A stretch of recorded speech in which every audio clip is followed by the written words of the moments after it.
The evening was perfect. Our living room buzzed with laughter and conversations, the air filled with the scent of homemade lasagna and freshly baked bread. Friends and family had gathered to celebrate our 7th wedding anniversary, a milestone that felt like an affirmation of our love and commitment. I watched as Elizabeth, my beautiful wife, floated from guest to guest, her smile radiant and genuine. Or so I thought. As I moved towards the kitchen to grab another bottle of wine, my phone buzzed in my pocket. I pulled it out, expecting a routine message, maybe a congratulatory text from a friend who couldn't make it. Instead, an unknown number stared back at me. Curiosity piqued. I opened the message. What I saw made my blood run cold. A series of photos and messages filled the screen, each one more damning than the last. Elizabeth, my Elizabeth, in the arms of another man. Different men at different times, spanning the last 7 years. The final blow came with a message that simply read, "Are you sure Michael and Jessica are your kids?" My mind raced, heart pounded in my chest. How could this be happening? Everything I knew, everything I believed in, was being ripped apart in an instant. I felt a wave of nausea and stumbled back into the kitchen, gripping the counter for support. The party continued around me, oblivious to the storm that had just erupted in my world.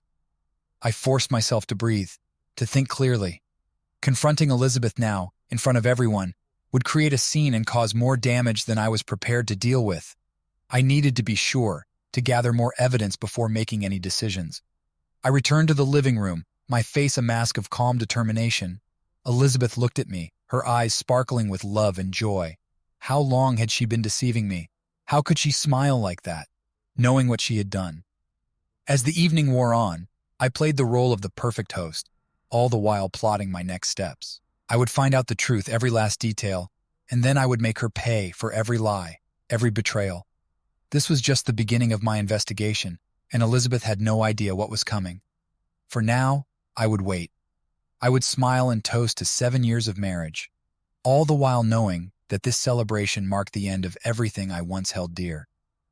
The night continued, but inside, I was already planning my revenge. The party had finally wound down. Guests left with cheerful goodbyes and hugs.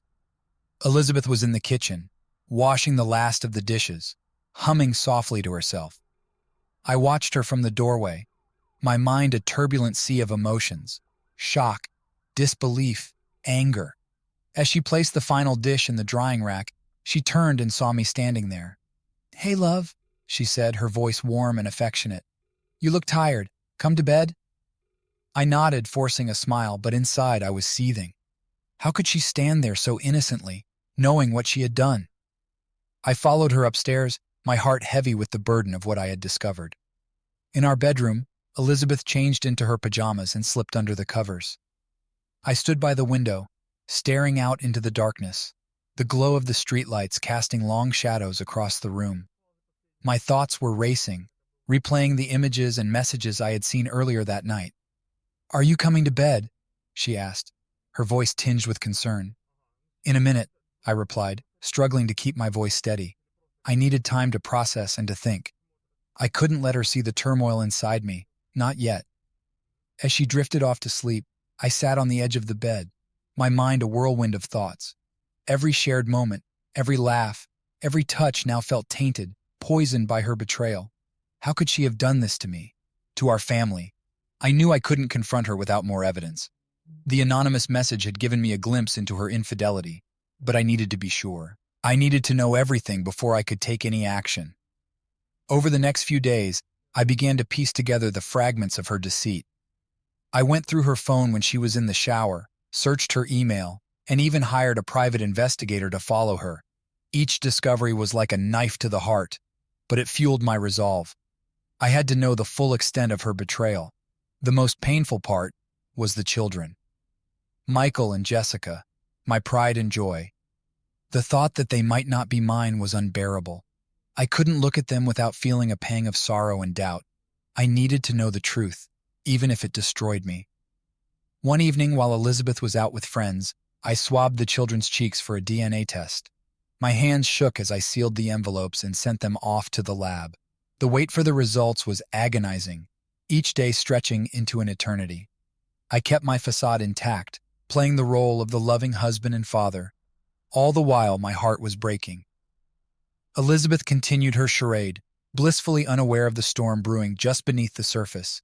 She smiled, laughed, and kissed me goodnight, and each act of affection felt like a cruel mockery. Finally, the day came when the results arrived. I opened the envelope with trembling hands, my heart pounding in my chest. The words blurred before my eyes, but the meaning was clear. Michael and Jessica were not my biological children. I felt a mix of devastation and cold, calculated fury. My worst fears had been confirmed. Elizabeth's betrayal ran deeper than I could have ever imagined. But now I had the truth, and with it, the power to exact my revenge. I stared at the results, my mind crystallizing with a new sense of purpose. Elizabeth had no idea what was coming. She had taken everything from me, and now it was my turn to take everything from her.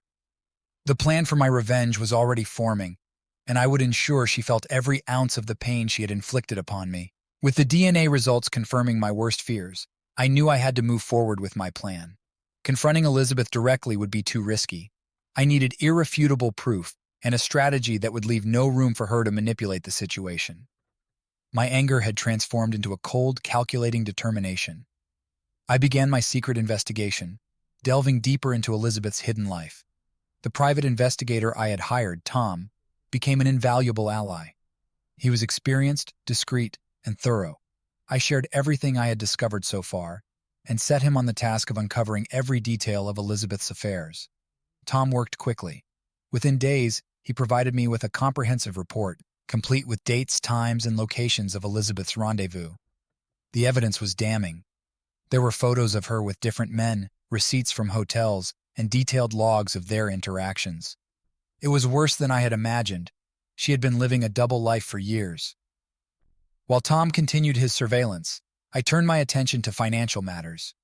I needed to protect my assets and ensure that Elizabeth couldn't claim any of them once my plan was set in motion. I quietly transferred funds to a separate account under my brother David's name.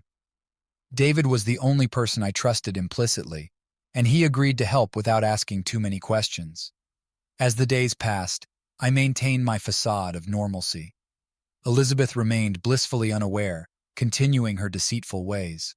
The children, Michael and Jessica, were innocent in all of this. They were caught in the crossfire of their mother's betrayal. I couldn't bear to disrupt their lives any more than necessary. One evening, while Elizabeth was out on one of her girls' nights, I sat down with Tom to review his latest findings.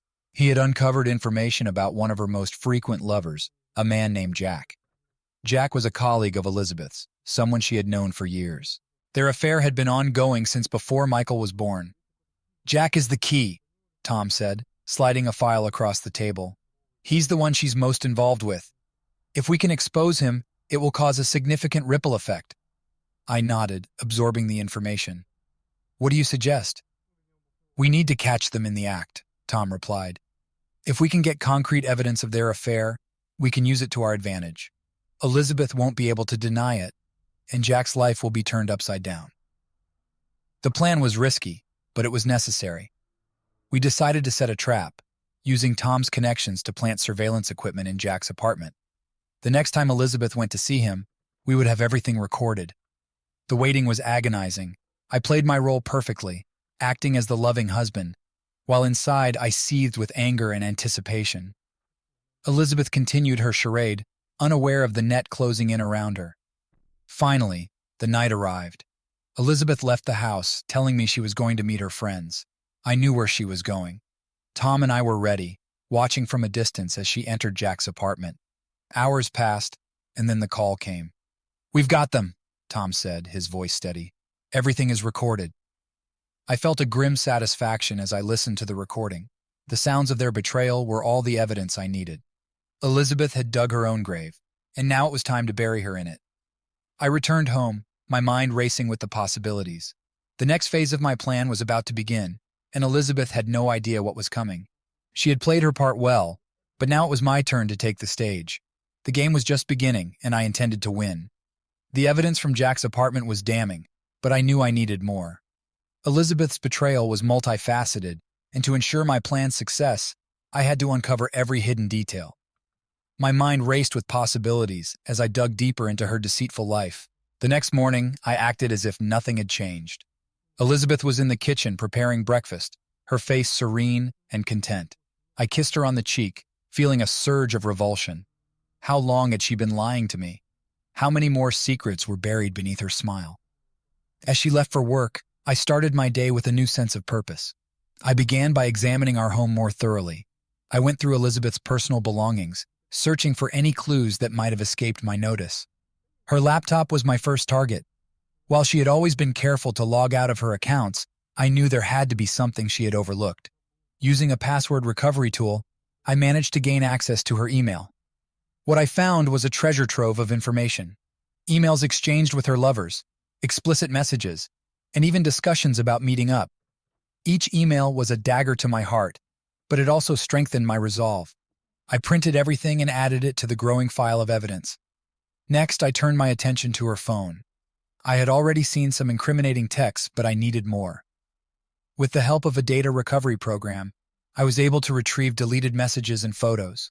It was all there: her lies, her deceit, her betrayal. I felt a grim satisfaction as I compiled the data, knowing that every piece of evidence brought me closer to my goal. As the days passed, I continued my investigation. I delved into her financial records, uncovering transactions that pointed to secret expenses, hotel bookings, dinners, and gifts for her lovers. The more I discovered, the clearer the picture became. Elizabeth had been living a double life, and she had spared no expense to keep it hidden. One evening, I found myself in our bedroom, staring at the photos of our children. Michael and Jessica were innocent in all of this, yet their very existence was a painful reminder of Elizabeth's betrayal. I felt a surge of anger and sadness, but I knew I had to stay focused. My revenge would be meticulous and absolute. My investigation led me to one final discovery: a hidden stash of letters in Elizabeth's office. These letters were from Jack and other men, detailing their illicit relationships. It was as if she had kept these as trophies, reminders of her conquests. I read each one, feeling my anger boil over. These letters were the final piece of the puzzle, the undeniable proof of her infidelity. With all the evidence gathered, I felt a sense of grim satisfaction. Elizabeth had no idea what was coming. She had thought she could deceive me, but now I held all the cards. The next phase of my plan was ready to be set in motion. I spent the next few days organizing everything, ensuring that every detail was in place. I wanted her to feel the full weight of her actions, to experience the same pain and humiliation she had inflicted on me. My plan was simple, yet devastating. I would expose her to everyone she cared about, leaving her life in ruins. The stage was set. I had the evidence, the plan, and the resolve to see it through. Elizabeth's world was about to come crashing down, and there was no way she could escape the consequences of her actions. The game was in my hands now, and I was ready to play it to the end. Despite the overwhelming evidence of Elizabeth's betrayal, the hardest part for me to accept was the possibility that Michael and Jessica might not be my biological children. The love I felt for them was genuine and deep, but the uncertainty gnawed at me day and night. I needed to know the truth, no matter how much it hurt.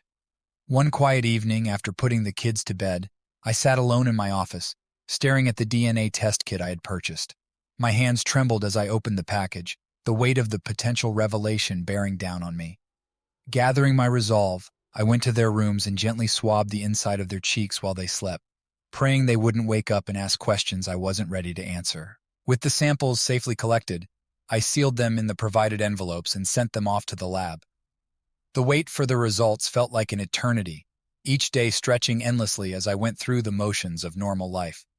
Elizabeth remained oblivious, continuing her deceitful routines while I carried the burden of knowing our family could be shattered beyond repair. Days turned into weeks, and finally, the envelope arrived. My heart pounded as I ripped it open, my hands shaking so badly I could barely read the words. The results were clear. Neither Michael nor Jessica was biologically mine. The world seemed to tilt, and I had to sit down to steady myself. The pain was indescribable. Every moment I had spent with them, every bedtime story, every hug and kiss, now felt tainted by Elizabeth's lies. But amid the devastation, I also felt a fierce protective instinct. They were innocent in all of this, and I loved them deeply. My anger and betrayal were directed at Elizabeth, not at my children. I knew I had to confront Elizabeth, but not yet. The time wasn't right. I needed to make sure my plan was flawless. Her lies had to be exposed publicly, leaving no room for her to manipulate the situation or twist the narrative to her advantage. She had to face the consequences of her actions in the most humiliating and undeniable way possible. In the meantime, I decided to spend as much quality time with Michael and Jessica as I could. They were my children in every way that mattered, and I wanted to ensure they felt loved and secure, no matter what happened between their mother and me. We went on weekend trips and played games, and I helped them with their homework. Each moment was bittersweet, knowing the truth, but cherishing the time we had together. Elizabeth seemed to notice my increased attention to the kids, but she didn't suspect anything. She thought I was just being a good father, trying to be more involved in their lives. Little did she know, I was preparing them for the storm that was about to hit. One evening, as we sat at the dinner table, Elizabeth started talking about a new project at work, her voice filled with excitement.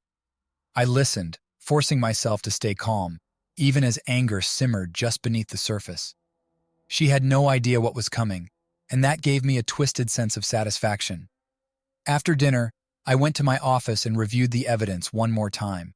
The emails, the photos, the financial records, and now the DNA test results. Everything was ready. The next phase of my plan was about to begin, and Elizabeth would soon realize the full extent of her betrayal. I closed the file and leaned back in my chair, staring at the ceiling. This was just the beginning. Elizabeth had taken everything from me, but I was about to take it all back and more. The truth would come out, and when it did, her world would come crashing down. With a deep breath, I made the final preparations.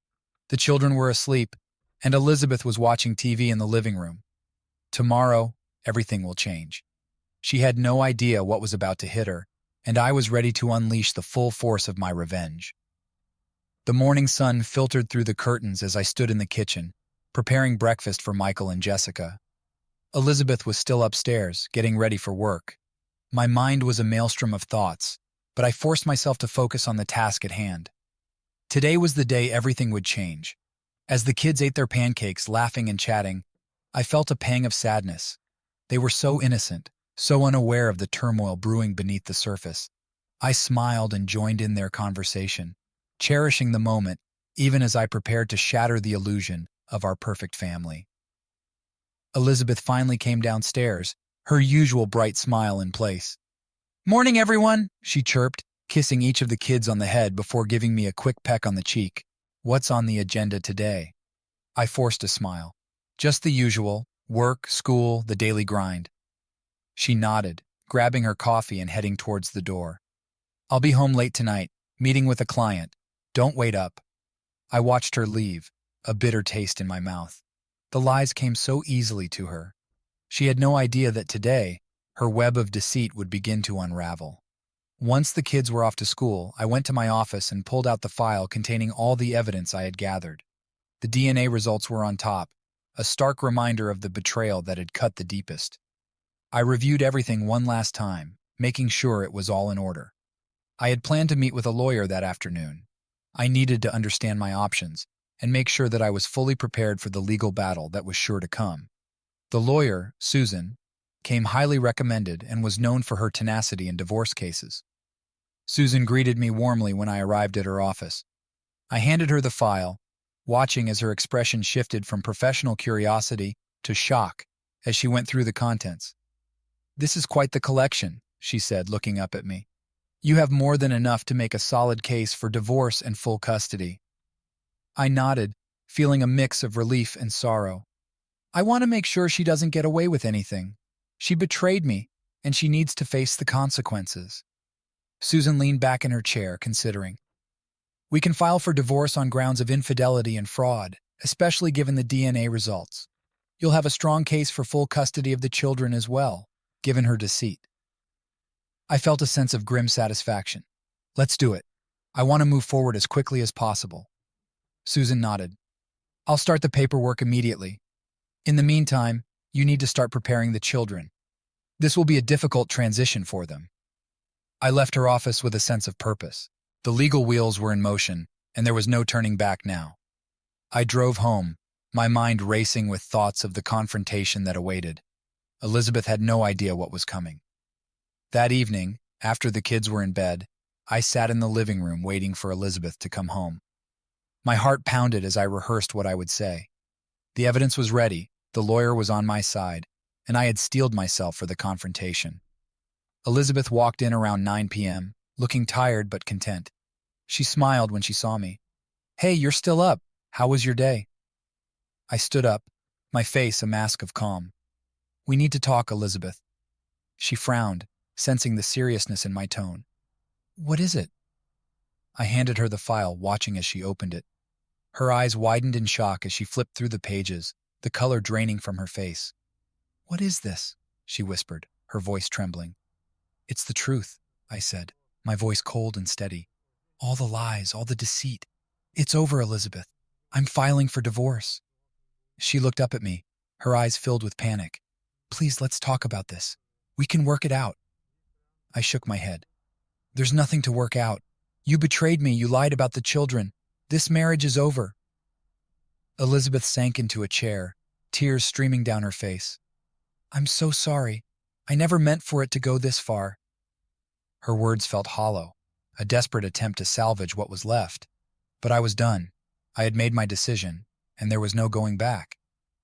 "The papers will be filed tomorrow," I said, turning away from her. "You need to find a place to stay. I want you out of the house by the end of the week." As I walked out of the room, I felt a mixture of relief and sorrow. The confrontation was over, but the battle had just begun. Elizabeth's world was falling apart, and my plan was only just beginning to unfold. Elizabeth's tears and pleas for forgiveness echoed in my mind as I left the living room. But I pushed those thoughts aside. She had made her choices, and now she had to live with the consequences. My plan for revenge was just getting started, and I wasn't about to let her off easily. The next morning, Elizabeth was already gone by the time I got up. She had left a note on the kitchen counter, begging for another chance, and promising to explain everything. I crumpled it up and threw it in the trash. Her words meant nothing to me now. I focused on the next phase of my plan. The public exposure of her infidelity would be the most devastating blow. I gathered the evidence I had compiled: photos, emails, texts, and the DNA results. I prepared a package to send to her parents, her friends, and her colleagues. They deserved to know the truth about the woman they thought they knew. I sent the packages through an anonymous courier, ensuring there would be no way to trace them back to me. The waiting was excruciating, but I knew it would be worth it. Elizabeth had built her life on lies, and now those lies would come crashing down around her. Over the next few days, the fallout began. Elizabeth's phone rang constantly with calls and messages from shocked friends and family. Her parents were devastated, unable to comprehend how their daughter could have done something so cruel. Her friends turned against her, disgusted by her deceit. Her colleagues, who once respected her, now saw her as a fraud. Elizabeth tried to reach out to me, but I ignored her calls and messages. I watched from a distance as her world unraveled. She moved out of the house and into a small apartment, her life in shambles. The children were confused and hurt, and I did my best to shield them from the worst of it. One evening, as I was tucking Michael and Jessica into bed, Michael looked up at me with tear-filled eyes. "Dad, why is Mommy not living with us anymore?" I took a deep breath, struggling to find the right words. "Mommy made some mistakes, buddy, but I promise we're going to be okay. I love you and Jessica more than anything." Jessica hugged me tightly, her little face buried in my chest. "We love you too, Daddy." Their innocence was a stark contrast to the chaos Elizabeth had created. I vowed to protect them, to give them a stable and loving home despite the turmoil. The next step was to hit Elizabeth where it hurt the most: her career. I compiled all the evidence of her affairs and sent it to her employer. Within days, she was called into a meeting with HR and her boss. She was fired on the spot, her reputation in tatters. The news spread quickly, and soon everyone in her professional circle knew the truth. Elizabeth's pleas for forgiveness grew more desperate, but I remained resolute. She had destroyed our family, and now she was paying the price. I knew she had reached her breaking point when she showed up at the house one evening, tears streaming down her face. "Please, James," she sobbed, standing on the porch. "Let me explain. I love you. I love the kids. We can fix this. I looked at her, my heart hardening. It's too late, Elizabeth. You made your choices, and now you have to live with them. This is what you deserve. She fell to her knees, her sobs racking her body. But I felt no pity. I turned and walked back into the house, closing the door on her cries. As the weeks went by, Elizabeth's life continued to spiral out of control. She lost her friends, her job, and her reputation. She was a pariah, shunned by everyone she had once relied on. And through it all, I remained focused on protecting my children and rebuilding our lives. One evening, I received a call from my lawyer, Susan. "James, we've got the final court date for the divorce and custody hearing. With the evidence we have, it's almost certain you'll get full custody." I thanked her and hung up, feeling a sense of grim satisfaction. Elizabeth had taken everything from me, but I had taken it all back and more. She was alone, broken, and defeated. As I sat in the quiet of the house, I realized that my revenge was complete. Elizabeth had paid the price for her betrayal, and I had reclaimed my life. The children and I would move forward, leaving the pain and deceit behind. But even as I felt the satisfaction of justice served, a part of me wondered if the scars of Elizabeth's betrayal would ever truly heal. Only time will tell. With Elizabeth's life already in shambles, the next step was to ensure that her deceit was fully exposed to everyone in our social circle. I wanted her to feel the same humiliation and isolation she had inflicted on me. I compiled the evidence into a presentation. It was comprehensive, containing photos, emails, text messages, and the DNA test results. I planned to present it at a family gathering that Elizabeth had organized months ago. It was meant to be a celebration of our anniversary, but now it would serve as the perfect stage for her public disgrace. The day of the gathering arrived. Friends and family filled our house, chatting and laughing, oblivious to the storm about to hit. Elizabeth, looking worn but still maintaining her facade, moved among the guests with a forced smile. She had no idea what was coming. I waited until everyone had settled with their drinks and snacks, then stood up and cleared my throat. "Excuse me, everyone. I have something important to share." Elizabeth looked at me, confused but trusting. She had no reason to suspect that her carefully constructed world was about to come crashing down. "I want to thank you all for coming today," I began, my voice steady. "Today was supposed to be a celebration of our marriage, but over the past few months, I've discovered some things that need to be addressed." I saw Elizabeth's face pale, her eyes widening in fear. She started to rise from her seat, but I held up a hand to stop her. "Please, Elizabeth, sit down. You owe everyone here the truth." I clicked the remote, and the first slide appeared on the screen. A photo of Elizabeth with one of her lovers, taken at a hotel. Gasps filled the room, and I continued, narrating the story of her betrayal, showing each piece of evidence one by one. The emails, the texts, the hotel receipts, the DNA results. Tears streamed down Elizabeth's face as she tried to explain, but her words were drowned out by the shocked reactions of our friends and family. Her parents looked devastated, and her friends were disgusted. The atmosphere was tense, filled with anger and disbelief. "I trusted Elizabeth," I said, my voice breaking. "I loved her. But she lied to me, to all of us. Michael and Jessica are not my biological children, and she has been having multiple affairs for years. This is not just a betrayal of our marriage, it's a betrayal of our family." Elizabeth's sobs grew louder, but I felt no pity. She had brought this upon herself. "I'm filing for divorce and seeking full custody of the children. Elizabeth will no longer be a part of our lives." With that, I turned off the presentation and left the room. The murmurs of shock and anger followed me as I walked away, leaving Elizabeth to face the consequences of her actions alone. In the days that followed, the fallout from the public exposure was immense. Elizabeth's parents cut ties with her, unable to forgive her for the pain she had caused. Her friends abandoned her, not wanting to be associated with her deceit. She was alone, isolated, and without support. At work, the news of her infidelity spread like wildfire. Her colleagues shunned her, and her reputation was irreparably damaged. She was forced to resign, unable to face the daily humiliation. Meanwhile, I focused on the children and our future. Michael and Jessica needed stability and love, and I was determined to provide that for them. I moved forward with the divorce proceedings, confident that I would win full custody. The day of the final court hearing arrived. Elizabeth looked broken, a shadow of her former self. The judge reviewed the evidence and listened to our arguments. In the end, the decision was clear. I was granted full custody of the children, and Elizabeth was allowed only supervised visitation. As we left the courtroom, I felt a sense of closure. Elizabeth had lost everything: her family, her friends, her job, and her children. My revenge was complete, and I had reclaimed my life. But even as I moved forward, I couldn't shake the feeling of emptiness. Revenge had been my driving force for so long, and now that it was over, I was left with a void. I knew I had to find a new purpose, something to fill the space that Elizabeth's betrayal had created. For now, my focus was on Michael and Jessica. They were my world, and I would do everything in my power to protect and love them. Together, we would rebuild our lives and find happiness again. Elizabeth's deceit had taken so much from us, but it had also given me a new sense of strength and determination. And with that, I knew we could face whatever challenges lay ahead. With Elizabeth's public exposure and subsequent isolation, the next phase of my plan involved securing my financial future while leaving her with nothing. Her deceit had cost me emotionally, but I would ensure that it would cost her materially as well. I had already moved a significant portion of my assets into accounts under my brother David's name. David, loyal and understanding, had no qualms about helping me.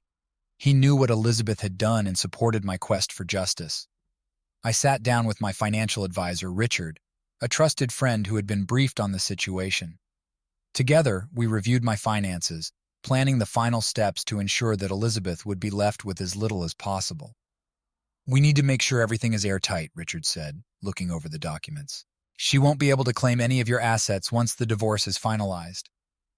I nodded, feeling a sense of satisfaction. "Make it happen, Richard. I want her to feel the financial repercussions of her actions." We worked meticulously, transferring funds, closing joint accounts, and reassigning ownership of properties and investments. By the time we were finished, Elizabeth's financial standing was precarious at best. She had no job, no support system, and now no access to the money she once relied on. Meanwhile, I continued to play the part of the doting father. Michael and Jessica were my priority, and I made sure they felt loved and secure despite the turmoil. We spent weekends exploring parks, visiting museums, and enjoying simple pleasures that reminded us of the good in life. Elizabeth, on the other hand, struggled. Her once luxurious lifestyle was reduced to scraping by on her savings, which were quickly dwindling. She tried to find work, but her tarnished reputation followed her everywhere. No respectable company wanted to be associated with her. One afternoon, I received a call from Elizabeth. Her voice was strained, filled with a desperation I had never heard before. "James, I need to talk to you. Please."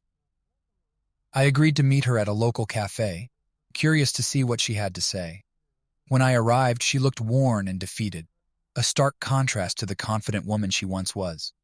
"James," she began, her voice trembling, "I know I've made terrible mistakes, and I don't expect you to forgive me, but I need help.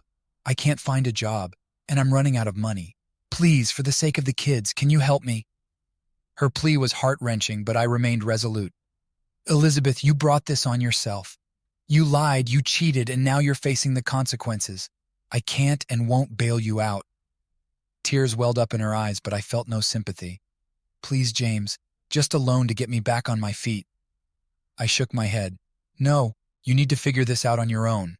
The children are my priority now, and I won't risk their future to help you." Elizabeth sobbed, but I stood firm. She had to learn that actions had consequences, and she was now facing hers. As I left the cafe, I felt a mixture of emotions. Part of me was satisfied that she was finally paying the price for her betrayal, but another part of me felt a twinge of sadness. Elizabeth had once been the love of my life, and seeing her reduced to this was painful. But I had to stay focused. My primary concern was the children, and ensuring that they had a stable and loving environment. Elizabeth's downfall was a necessary step in that process, and I couldn't afford to waver now. In the weeks that followed, Elizabeth's situation grew more desperate. She sold off her remaining valuables, moved into a smaller apartment, and took on menial jobs to make ends meet. Each time she reached out to me, I remained distant, providing only the minimal support required by the court. The financial trap had worked perfectly. Elizabeth was left with nothing, a stark reminder of the consequences of her actions. My revenge was nearly complete, and I was ready to move on to the next phase of rebuilding my life. As I looked at Michael and Jessica, playing happily in the backyard, I knew I had made the right choices. The future was uncertain, but with the worst behind us, I was confident we could face it together. Elizabeth's betrayal had shattered our family, but in its place, a new, stronger bond was forming. And that, above all else, was my greatest victory. With Elizabeth's financial downfall complete, the next step was the final revelation, exposing her deceit to our children. It was a step I had dreaded, but we needed to move forward as a family. Michael and Jessica deserved to know the truth, and I needed to handle it with care and sensitivity. One Saturday afternoon, I decided it was time. The kids were playing in the backyard, and I called them inside for a talk. We sat on the living room couch, and I took a deep breath, preparing myself for the difficult conversation ahead. Michael, Jessica, there's something very important I need to tell you. I began, my voice steady but gentle. It's about your mother and our family. They looked at me with wide, innocent eyes, sensing the seriousness of the moment. Is Mommy okay? Michael asked, his voice filled with concern. Mommy is okay, I assured him. But there's something you need to know about why she doesn't live with us anymore. I explained in age-appropriate terms about the betrayal and deceit. I told them that while I loved them very much, and nothing would ever change that, the truth was that Elizabeth had made choices that hurt our family deeply. I emphasized that none of it was their fault, and that they were innocent in all of this. Michael, Jessica, I said, looking into their eyes, your mother and I are getting divorced because she made some bad choices, but that doesn't change how much I love you. You will always be my children, no matter what. Tears welled up in their eyes, and I pulled them close, hugging them tightly. We are going to get through this together, I whispered. We will always be a family, and I will always be here for you. The days that followed were tough. The kids had questions, and I did my best to answer them honestly while protecting them from the harshest details. Elizabeth's visits became a source of tension, but I made sure to handle them with as much grace as possible for the sake of the children. One evening, while I was tucking them into bed, Michael looked up at me with a serious expression. Dad, are we going to be okay? I smiled and nodded, brushing a tear from his cheek. Yes, Michael. We're going to be just fine. We have each other, and that's all we need. Jessica hugged me tightly, and I felt a surge of love and determination. They were my world, and I would do anything to protect them and ensure their happiness. Meanwhile, Elizabeth continued to struggle. Her financial situation grew more dire, and she found it increasingly difficult to maintain any semblance of her former life. She reached out to me occasionally, but I kept our interactions brief and to the point. I had no interest in rekindling any part of our relationship. One evening, I received a call from her. She sounded broken, defeated. James, I know I've done terrible things and I don't expect forgiveness, but I need to see the kids, please. I agreed to a supervised visit, wanting to give the children some semblance of normalcy.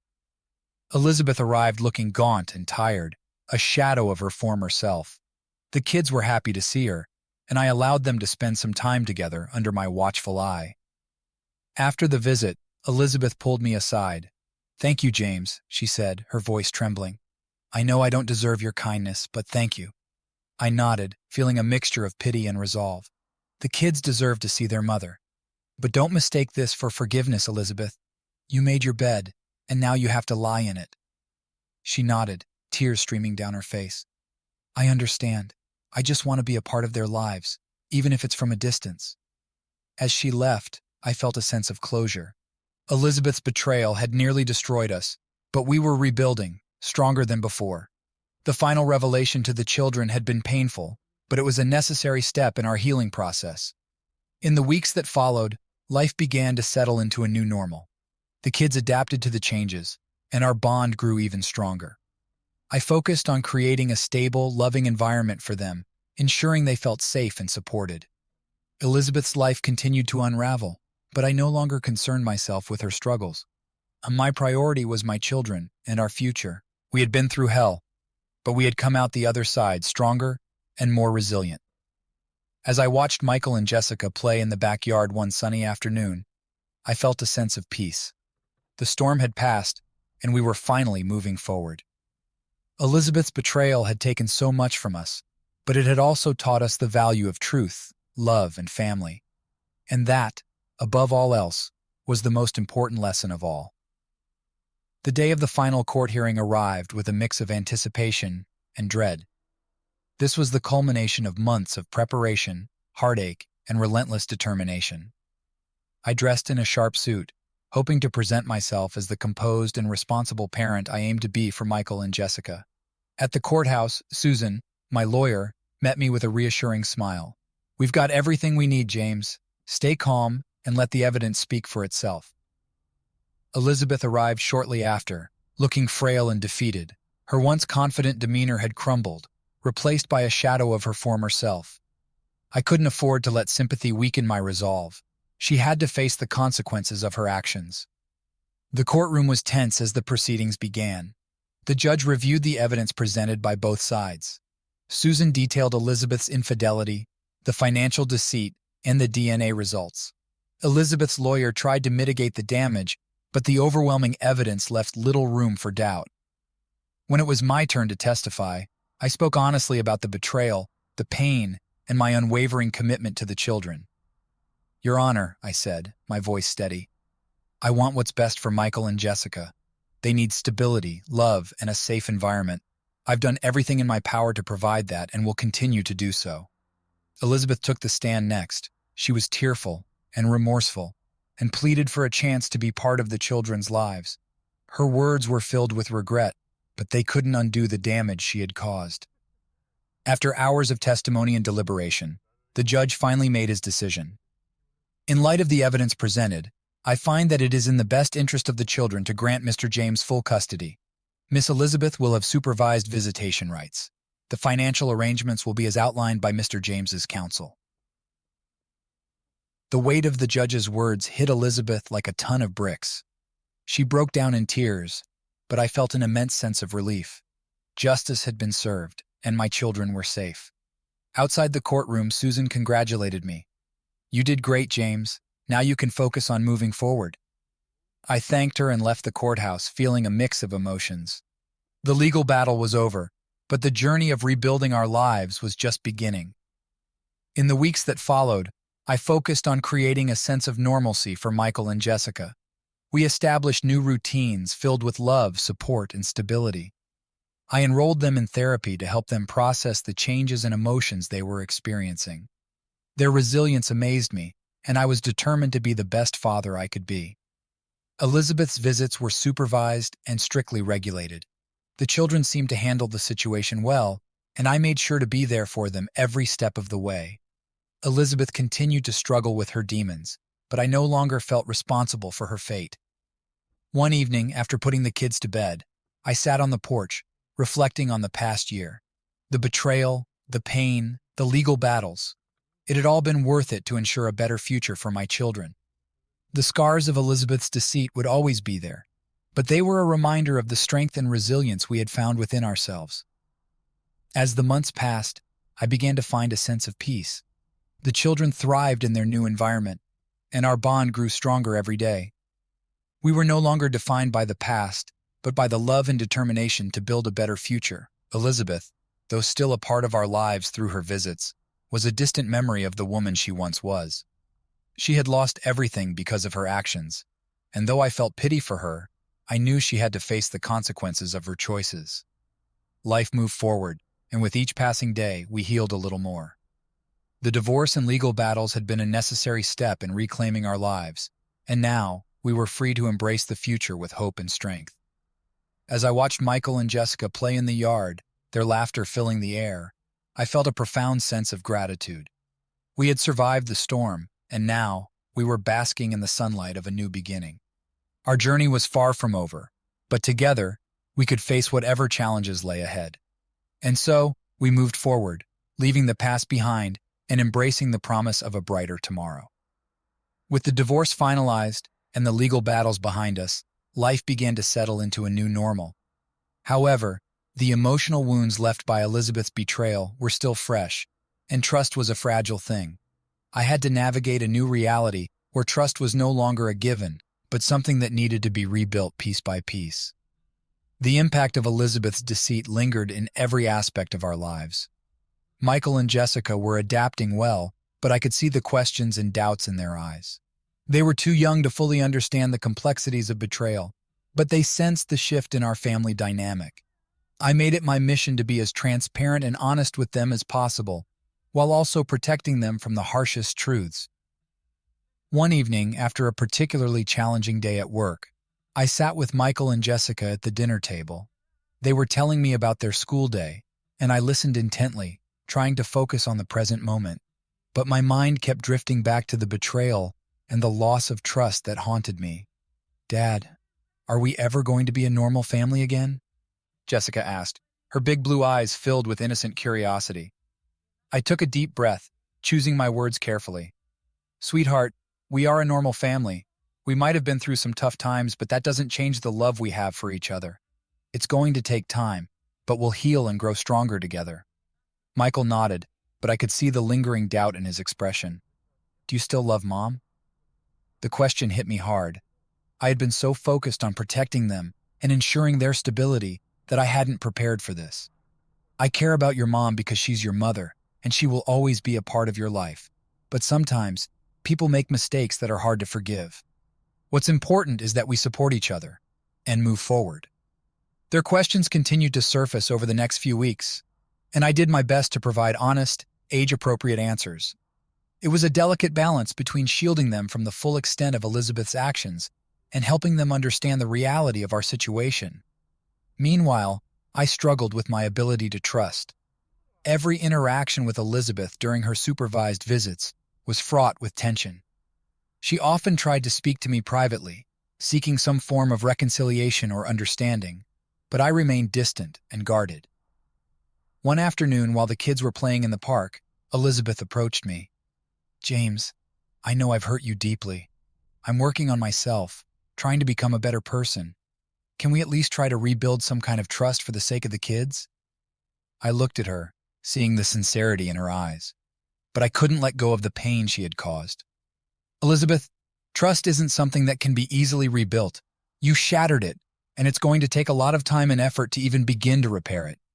Right now, my focus is on the kids and their well-being."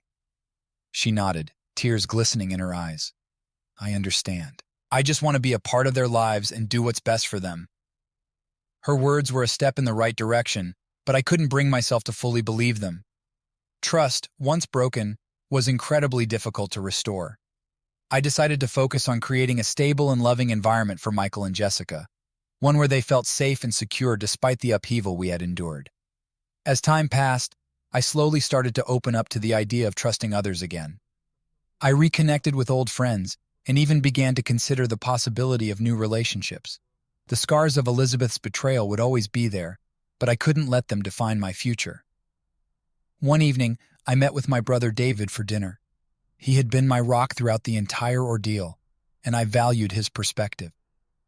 "Do you think I'll ever be able to trust again?" I asked, voicing the doubt that had been gnawing at me. David looked at me thoughtfully. "James, trust is a process. It's not something that happens overnight. You've been through hell, but you're stronger because of it. Take things one step at a time, and eventually, you'll find that trust can be rebuilt, even if it's in a different form." His words resonated with me. I realized that rebuilding trust wasn't about forgetting the past, but about learning from it and allowing myself to heal. It was a journey, one that required patience and resilience. As I tucked Michael and Jessica into bed that night, I felt a renewed sense of hope. We had been through so much, but we were still standing. The loss of trust was a painful reality, but it was also an opportunity to rebuild and grow stronger together. In the weeks that followed, I focused on nurturing my relationship with the children and taking small steps toward rebuilding trust in my life. It wasn't easy, but each day brought new opportunities for healing and growth. Elizabeth's visits remained supervised, and while our interactions were still strained, there were moments of progress. She genuinely seemed to be trying to make amends, and though I couldn't fully trust her yet, I acknowledged her efforts. Life was far from perfect, but we were moving forward. The loss of trust had been a significant blow, but it didn't have to define our future. With time, patience, and love, I knew we could rebuild our lives and find a new sense of normalcy. And so, we continued our journey, navigating the challenges and embracing the growth opportunities. Trust might have been broken, but it was not beyond repair. Together, we would find our way forward, one step at a time. As the weeks turned into months, the full impact of Elizabeth's actions continued to ripple through our lives. One of the most painful repercussions was the growing estrangement from friends and family. People who had once been an integral part of our lives now kept their distance, unsure how to navigate the complicated web of betrayal and trust that Elizabeth had woven. The first to distance themselves were Elizabeth's parents. They were devastated by her actions and struggled to reconcile the daughter they thought they knew with the person she had become. While they still wanted to be involved in Michael and Jessica's lives, their relationship with Elizabeth was strained, and by extension, so was their relationship with me. One Sunday afternoon, they invited me and the children over for lunch. As we sat around the table, the tension was palpable. Elizabeth's mother, Linda, tried to make small talk, but the underlying sadness was evident. "James, how are the kids doing?" she asked, her eyes flicking to Michael and Jessica, who were playing in the yard. "They're adjusting," I replied, forcing a smile. "It's been tough, but they're resilient." Linda nodded, her expression softening. "We miss them. We miss all of you. It's just so hard to understand how things got to this point." I sighed, feeling a pang of sympathy for them. "I know, it's been hard on everyone, but we have to focus on moving forward and doing what's best for the kids." Elizabeth's father, Tom, remained silent for most of the visit. He had always been a man of few words, but now his silence spoke volumes. When he finally did speak, his voice was filled with a mixture of sorrow and resignation. "James, we appreciate everything you're doing for Michael and Jessica. We just want them to know that we still love them." "They know," I assured him, "and they need all the love and support they can get right now." As we left their house, I couldn't shake the feeling of sadness that hung over the visit. Elizabeth's actions had created rifts that might never fully heal, and the sense of loss was profound. The estrangement extended to our circle of friends as well. Many of them were caught in the middle, unsure how to navigate their loyalties. Some chose to distance themselves from both of us, unwilling to take sides. Others expressed support but found it difficult to maintain the same level of closeness. One evening, I received a call from our mutual friend Mark. He had been a close friend of both Elizabeth and me for years, and his voice was filled with hesitation. "James, I've been thinking a lot about everything that's happened. I want you to know that I'm here for you and the kids, but it's been really hard to process all of this." "I understand, Mark," I said, appreciating his honesty. "This has been hard on everyone. I don't expect anyone to choose sides, but I appreciate your support." Mark sighed. "I just wish things could go back to the way they were. It's hard to see you and Elizabeth like this." "We all do," I replied, feeling a pang of nostalgia for the simpler times. "But we can't change the past. We can only move forward." As I hung up the phone, I realized that rebuilding trust and connections would take time, not just with Elizabeth, but with our entire social circle. The betrayal had far-reaching consequences, and the road to healing was long and uncertain. Despite the challenges, I focused on maintaining the relationships that mattered most. I made an effort to reach out to friends and family, organizing small gatherings and staying connected. It wasn't always easy, but I knew that surrounding the kids and myself with a supportive community was essential for our healing process. Elizabeth, on the other hand, struggled to reconnect with those she had hurt. Her attempts to rebuild relationships were met with mixed reactions. Some were willing to give her a second chance, while others couldn't get past the betrayal. It was a lonely road for her, and while I felt a twinge of sympathy, I couldn't let her struggles detract from my path forward. One evening, as I sat on the porch watching the sunset, Michael came out to join me. He sat quietly for a moment before speaking. "Dad, do you think things will ever go back to the way they were?" I put my arm around him, pulling him close. "I don't know, buddy, but what I do know is that we have each other, and that's what matters most. We'll keep moving forward and make new memories together." He nodded, resting his head on my shoulder. "I love you, Dad. I love you too, Michael, more than anything." As the days turned into weeks and then months, the estrangement from friends and family slowly began to heal. It wasn't a quick process, but with time, patience, and effort, we started to rebuild the connections that had been damaged. Elizabeth's betrayal left deep scars, but it also taught us the value of resilience and the importance of holding on to the relationships that truly mattered. And so, we continued to navigate the complexities of our new reality, finding strength in each other and in the support of those who stood by us. The journey was far from over, but with each passing day, we took another step forward, determined to create a brighter future for ourselves and the children. As time went on, the full weight of isolation and exclusion began to settle in. The betrayal had not only fractured our family, but also severed many of the ties that once bound us to our social circle. The world felt smaller and lonelier, and navigating this new reality was a daily challenge. Elizabeth's actions had left a lasting stain on our reputation. Friends who once welcomed us with open arms now hesitated to invite us to gatherings. It wasn't outright rejection, but a palpable distance, an unspoken understanding that things were no longer the same. One evening, as I scrolled through social media, I saw photos of a gathering at Mark's house.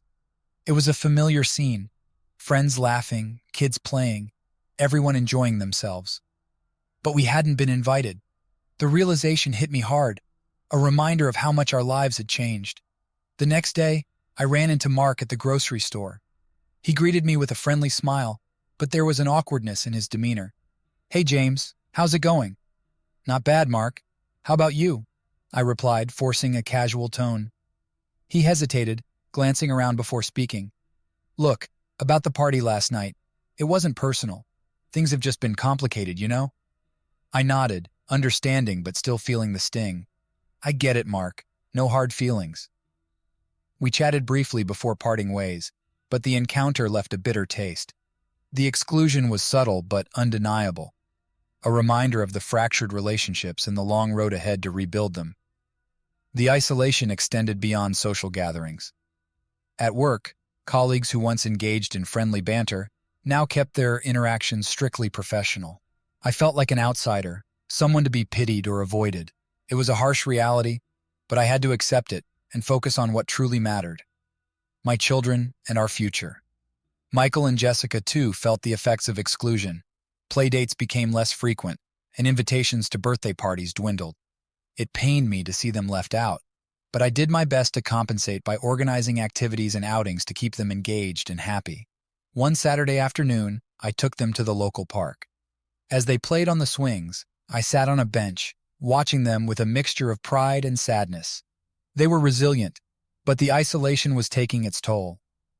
"Dad, why don't we see our friends as much anymore?" Jessica asked, her voice tinged with confusion. I sighed, searching for the right words. Sometimes people don't know how to handle difficult situations, and they distance themselves. But it doesn't mean we're alone. We have each other, and we'll make new friends. She nodded, but I could see the hurt in her eyes. It was a conversation I had hoped to avoid, but it was unavoidable given the circumstances. Determined to break the cycle of isolation, I decided to reach out to a support group for single parents. It was a step outside my comfort zone, but I knew we needed to connect with others who understood our situation. The first meeting was nerve-wracking, but it turned out to be a turning point. The group was welcoming and filled with individuals who had faced their challenges and found strength in shared experiences. I met other single parents who were navigating similar struggles, and the sense of camaraderie was comforting. Michael and Jessica made new friends, kids who understood what they were going through. As we integrated into the support group, I noticed a positive change in the children. They were happier, more engaged, and excited about the new connections they were making. It was a small but significant step towards rebuilding our social lives. One evening, after a particularly enjoyable group outing, Michael came up to me with a smile. "Dad, I like our new friends. It feels good to have people who understand." I hugged him, feeling a surge of gratitude. "I'm glad, buddy. We're not alone, and we'll keep finding people who care about us." Elizabeth, on the other hand, continued to struggle with her isolation. Her attempts to reconnect with friends and family were met with resistance, and she faced the harsh reality of the consequences of her actions. While I felt a measure of sympathy, I couldn't let her situation overshadow my efforts to rebuild our lives. As the months passed, the isolation we had once felt began to lessen. We found new ways to connect with others, and the support group became an integral part of our lives. The exclusion from our old social circle still stung, but we were creating new bonds and finding strength in our resilience. One evening, as we sat together for dinner, I looked around the table at Michael and Jessica, feeling a profound sense of hope. The journey had been arduous, but we were moving forward. The isolation and exclusion had tested us, but it had also brought us closer together. We were no longer defined by Elizabeth's betrayal, but by our determination to heal and grow. The road ahead was still long, but we faced it with renewed strength and the knowledge that we could overcome any challenge together. And so we continued our journey, finding solace in each other and in the new connections we had forged. The past had left its mark, but it was the future we focused on, filled with promise and the unbreakable bond of family. The journey through betrayal, isolation, and exclusion had been long and arduous, but as time passed, small victories began to emerge. Each day brought new opportunities for growth and healing, and I found myself gradually reclaiming a sense of normalcy and strength. One significant step towards personal victory came when I decided to focus on my well-being.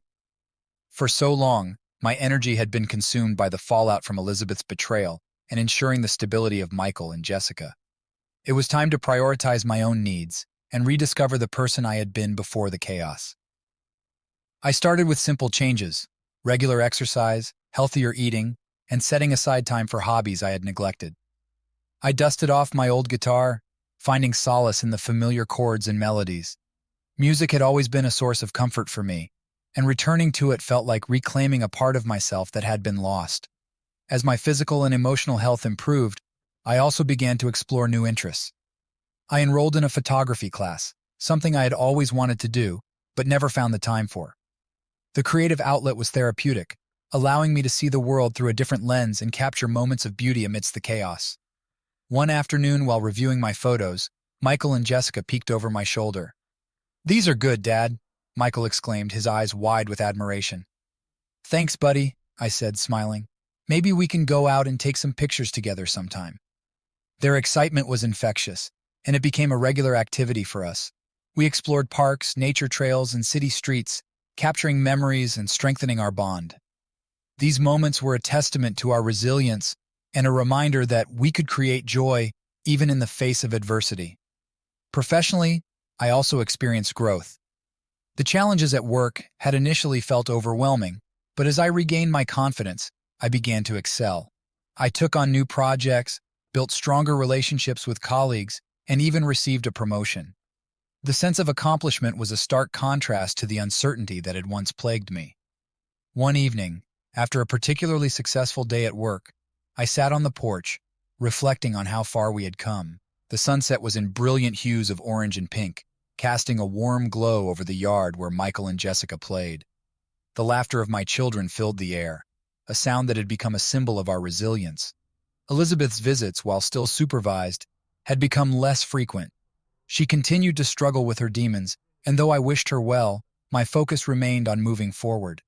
The kids were thriving, and our home was filled with love and laughter, something I had once feared might be lost forever. One weekend, David invited us to his lake house for a family gathering. It was the first time in a long while that we were joining a larger family event, and I felt a mixture of excitement and nervousness. As we arrived, David greeted us with a warm smile, his support unwavering. "Welcome, everyone," he said, hugging Michael and Jessica. "It's great to see you all." The day was filled with fun activities: boating, fishing, and a barbecue. Michael and Jessica played with their cousins, their laughter echoing across the water. I watched them, feeling a deep sense of pride and gratitude. Later that evening, as we sat around a bonfire, David turned to me. "You've come a long way, James. I'm proud of you." "Thanks, David," I replied, feeling the weight of his words. "It's been a tough journey, but we're getting there." He nodded, his expression thoughtful. "It's not just about getting there. It's about who you've become along the way. You're stronger, more resilient, and you've built a beautiful life for yourself and the kids." His words resonated with me, and I realized that this was my victory. It wasn't just about surviving the storm. It was about emerging from it stronger, wiser, and more determined to live a fulfilling life. As the evening wore on, I felt a sense of peace and contentment that had eluded me for so long. We were surrounded by family, by love, and by the promise of a brighter future. The past still lingered, but it no longer defined us. Returning home from the lake house, I felt a renewed sense of purpose. The personal victories, both big and small, were a testament to our resilience and our ability to rebuild. Michael, Jessica, and I were a team, navigating life's challenges together and finding joy in the journey. One evening, as we sat on the porch watching the sunset, Jessica turned to me with a smile. "Dad, we're going to be okay, aren't we?" I hugged her tightly, feeling a surge of love and pride. "Yes, sweetheart, we are. We're stronger than ever, and we'll always have each other." As the sun dipped below the horizon, casting a golden glow over our home, I felt a profound sense of gratitude. We had faced betrayal, isolation, and exclusion, but we had emerged stronger and more united. The personal victory was not just mine, it was ours, and it was a testament to the unbreakable bond of family. As the months passed, life began to settle into a comfortable rhythm. Michael and Jessica were thriving, and I had found a sense of peace and purpose. The wounds from Elizabeth's betrayal were healing, and I felt ready to open my heart to new possibilities. Little did I know that love would find me most unexpectedly. One sunny Saturday morning, I decided to take the kids to a nearby farmer's market. It was one of our favorite weekend activities, filled with fresh produce, handmade crafts, and the vibrant energy of the community. As we wandered through the stalls, Michael and Jessica darted ahead, their laughter echoing in the air. We stopped at a booth selling homemade jams and preserves. The vendor, a woman with a warm smile and sparkling green eyes, greeted us. "Good morning. Would you like to try some samples?" "Sure, that sounds great," I replied, smiling back at her. As she handed us small spoons of strawberry jam, our eyes met, and I felt a spark of connection. "I'm Anna," she said, extending her hand. "I make all these preserves myself." "James," I said, shaking her hand. "And these are my kids, Michael and Jessica." She knelt to their level, her smile genuine. "Hi, Michael and Jessica. Do you like strawberry jam?" The kids nodded enthusiastically, and Anna laughed. "Well, you're in for a treat then. This is my best batch yet." As we chatted, I learned that Anna had recently moved to the area to start her own small business. She was passionate about her work and had a warmth that drew people in. We talked about our favorite recipes, shared stories about our families, and found common ground in our love for the simple joys of life. Before we left, Anna handed me a jar of her strawberry jam. "Here, take this as a gift. I'd love to hear what you think of it." "Thank you, Anna," I said, feeling a flutter of excitement. "We'll enjoy it." As we walked away, Michael nudged me with a knowing grin. "Dad, I think she likes you." I chuckled, ruffling his hair. "We'll see, buddy. We'll see." Over the next few weeks, I found myself thinking about Anna often. Her kindness, her passion, and the way she connected with the kids had left a lasting impression. I decided to visit the farmer's market again, hoping to see her. When we arrived, Anna greeted us with the same warm smile. "James, Michael, Jessica, it's so good to see you again." We spent the morning browsing the market, and I found myself drawn to her booth. We talked about everything: our favorite books, our dreams, and our journeys. There was a comfort and ease in our conversations that I hadn't felt in a long time. As the weeks turned into months, our visits to the market became a regular occurrence. Anna and I grew closer, and our bond deepened. She was patient and understanding, never pushing for more than I was ready to give. She accepted my past and embraced my present, becoming a positive influence in my life and the lives of my children. One evening, after the kids were asleep, Anna and I sat on the porch, watching the stars. The night was clear and cool, and the air was filled with the scent of blooming flowers. "James," she began softly, "I want you to know how much I care about you and the kids. You've been through so much, and I admire your strength and resilience." I looked into her eyes, feeling a wave of emotion. "Anna, you've brought so much light into our lives. I never thought I'd be able to trust or love again, but you've shown me that it's possible." She reached for my hand, her touch warm and reassuring. "We don't have to rush anything. Let's take this one step at a time and see where it leads us." As the months went by, our relationship blossomed. Anna became a cherished part of our family, and the kids adored her. She was there for the small moments and the big ones, supporting us and bringing joy into our lives. One sunny afternoon, we decided to take a trip to the lake. It was a place filled with happy memories, and I wanted to create new ones with Anna. As we sat by the water, watching Michael and Jessica play, I realized how far we had come. "Anna," I said, turning to her, "thank you for being a part of our lives. You've made us believe in love and happiness again." She smiled, her eyes shining with tears. "James, it's been my joy to be with you and the kids. I love you all so much." At that moment, I knew that we had found something special. It wasn't just about moving on from the past, but about embracing the future with hope and love. As we watched the sunset together, I felt a profound sense of gratitude. The journey had been long and difficult, but it had led us to this beautiful place. We had faced betrayal, isolation, and exclusion, but we had emerged stronger, with a new love that promised a brighter future. And so, we continued our journey, hand in hand, ready to face whatever came our way. Together, we had found love and happiness, and that was the greatest victory of all. The arrival of Anna in our lives had been transformative.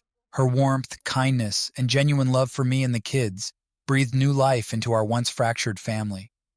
The pain and betrayal of the past were fading, replaced by a newfound sense of hope and joy. One crisp autumn morning, as the leaves turned vibrant shades of red and gold, I decided it was time to take a significant step forward. Anna and I had grown incredibly close, and the kids adored her. It felt like the right time to start a new chapter in our lives. I planned a special day for us, a trip to the countryside where we could enjoy the beauty of the season and create lasting memories. As we drove through winding roads lined with trees ablaze with color, Michael and Jessica's excitement was infectious. "Where are we going, Dad?" Jessica asked, her eyes wide with curiosity. "It's a surprise," I replied with a smile, "but I think you'll love it." We arrived at a picturesque farm that offered apple picking, hay rides, and a cozy little cafe with homemade treats. The air was crisp and filled with the scent of apples and cinnamon. Anna, who was seated next to me, gave my hand a reassuring squeeze. She didn't know the full extent of my plan for the day, but she sensed its importance. We spent the morning picking apples, laughing as we tried to find the biggest and juiciest ones. Michael and Jessica ran ahead, their baskets quickly filling up. Anna and I followed, enjoying the simple pleasure of being together. After a delicious lunch at the cafe, we took a hayride through the orchards. The kids sat in the front, eagerly pointing out every interesting sight, while Anna and I sat in the back, wrapped in a warm blanket.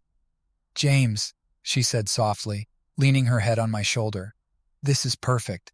Thank you for today." "There's more," I replied, my heart pounding with anticipation.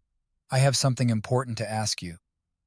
We returned to the farm, where a small, secluded picnic area awaited us. The table was adorned with autumn leaves, candles, and a bouquet. As we sat down, I took a deep breath and reached into my pocket. "Anna," I began, standing up and facing her, "you've brought so much love and happiness into our lives. You've helped us heal and shown us that it's possible to move forward. I can't imagine my life without you." Her eyes filled with tears as she realized what was happening. "James," I got down on one knee, holding out a ring. "Anna, will you marry me? Will you be a permanent part of our family and continue this journey with us?" She gasped, covering her mouth with her hands, and then nodded emphatically. "Yes, James, yes, I will." The kids, who had been watching with bated breath, cheered and rushed over to hug us. It was a moment of pure joy and love, a testament to the new beginning we were creating together. The weeks that followed were a whirlwind of planning and excitement. We decided on a small, intimate wedding with close friends and family, a celebration of our love and the new life we were building. Michael and Jessica were thrilled to be a part of the preparations, their enthusiasm infectious. On the day of the wedding, the sun shone brightly in a clear blue sky. The ceremony was held in a charming garden, surrounded by blooming flowers, and the people who meant the most to us. As I stood at the altar, watching Anna walk down the aisle, I felt an overwhelming sense of gratitude and love. She looked radiant, her eyes shining with happiness. When she reached me, we joined hands, and I knew that this was the beginning of something beautiful. The vows we exchanged were heartfelt, reflecting the journey we had been on and the future we envisioned together. As we promised to love and support each other through all of life's challenges, I felt a profound sense of peace. The past had been difficult, but it had led us to this moment, and for that, I was grateful. After the ceremony, we celebrated with a reception filled with laughter, music, and dancing. Michael and Jessica were overjoyed, their smiles lighting up the room. It was a day of pure happiness, a testament to the resilience of our family and the power of love. As the evening drew to a close, Anna and I stole a quiet moment together. We stood outside, looking up at the stars, reflecting on the journey that had brought us here. "James," she said, her voice filled with emotion, "I never imagined finding this kind of happiness. Thank you for believing in us, for believing in love." I held her close, feeling a deep sense of contentment. "Thank you, Anna, for being the light in our lives. This is our new beginning, and I can't wait to see what the future holds." As we embraced, I knew that we had found something truly special. The journey had been long and challenging, but it had led us to a place of love, joy, and hope. Together, we were ready to face whatever came our way, knowing that our bond was unbreakable. And so, our new beginning unfolded, filled with the promise of a bright and beautiful future. The past was a chapter we had closed, and the future was ours to write, a future filled with love, laughter, and the unshakable strength of our family.